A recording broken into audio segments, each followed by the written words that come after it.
PCOD, thyroid, diabetes, ఎలాంటి health problems ఉన్నా morning ఎలాంటి బ్రేక్ఫాస్ట్ చేసుకోవాలో కన్ఫ్యూజ్ లేకుండా హెల్దీ బ్రేక్ఫాస్ట్ ఎలా ప్రిపేర్ చేయాలో నేను మీకు ఈ వీడియోలో చూపించేస్తానండి. ముందుగా మనం పెసరపప్పు నానబెట్టుకోవాలి. ఇలా పెసరపప్పు అండ్ దీంట్లోకి నేను మిల్లెట్స్ అయితే యాడ్ చేశానండి. సామలు, సద్దలు, కొర్రలు అలాంటివి ఏమైనా ఉంటే మీరు యాడ్ చేసుకోవచ్చు. రైస్ కాకోకుండా కొద్దిగా వీటిని యాడ్ చేసుకోవాలి. నైట్ మొత్తం వీటిని నానబెట్టుకోవాలండి. మనం ఇందులోకి కొద్దిగా అల్లం ముక్కలు అండ్ పచ్చిమిర్చి అండ్ జీలకర్ర కూడా యాడ్ చేసుకోవాలండి. యాడ్ చేసుకున్న వెంటనే వీటిని కూడా ఇందులోకి గ్రైండ్ చేసుకోవాలి. మనం పెసరెట్టును ఈ కన్సిస్టెన్సీలో మనం కలుపుకోవాలి. సో మరి ఎక్కువ వాటర్ అయితే వేయకూడదండి. సో ఈ కన్సిస్టెన్సీలో మనం కలుపుకోవాలి.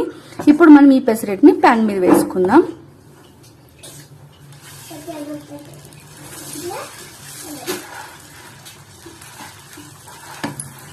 సో ఇలా పల్చగా మనం కలుపుకోవాలండి. చూడండి, ఇలా పెసరెట్ అయితే మనకు రెడ్ కలర్ అనేది కనిపిస్తుందండి. ఇప్పుడు మనం దీన్ని తిప్పుకోవాలి. పెసరెట్ మీద కొద్దిగా ఆయిల్ వేసుకోవాలి. ఇప్పుడు మనం పెసరెట్ ని తిప్పుకుందామండి. చూడండి, చాలా క్రిస్పీగా ఎంతో చూడడానికి టెంప్టెడ్ గా ఉంటుందండి. ఇంత మంచి బ్రేక్ఫాస్ట్ అయితే మీరు కూడా తప్పకుండా ట్రై చేయండి. వేడివేడిగా పెసరెట్ అనేది చాలా క్రిస్పీగా అనేది అయితే వస్తుందండి. చాలా హెల్దీ బ్రేక్ఫాస్ట్ అయితే రెడీ అయిపోయిందండి. ఈ పెసరెట్ చాలా క్రిస్పీగా అండ్ కొబ్బరి చట్నీలో చాలా టేస్టీగా ఉంటుంది అండ్ చాలా సింపుల్ గా కూడా చేసుకోవచ్చు. సో ప్రతి ఒక్కరూ ఎర్లీ మార్నింగ్ ఈ బ్రేక్ఫాస్ట్ ని ట్రై చేయండి. ఎలా వచ్చిందో కామెంట్ లో నాకు. ఈ పెసరెట్లకి కాంబినేషన్ కొబ్బరి పచ్చడి ఎలా చేసుకోవాలో చూసేద్దాం.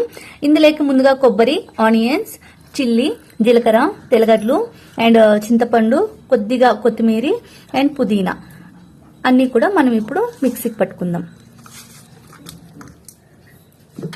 ఇప్పుడు మనం కొబ్బరి పచ్చడికి తిరుగుబాటు పెట్టుకుందామని కొద్దిగా సాసులు ఇందులోకి వేసుకోవాలి. కరివేపాకు కొద్దిగా, ఆనియన్స్ కొద్దిగా వేసుకోవాలి. బాగా ఫ్రై అయ్యాక మనం ఇందులో కొద్దిగా ఇంగువ అనేది యాడ్ చేసుకోవాలండి. ఇంగువ మనం యాడ్ చేసుకోవాలి.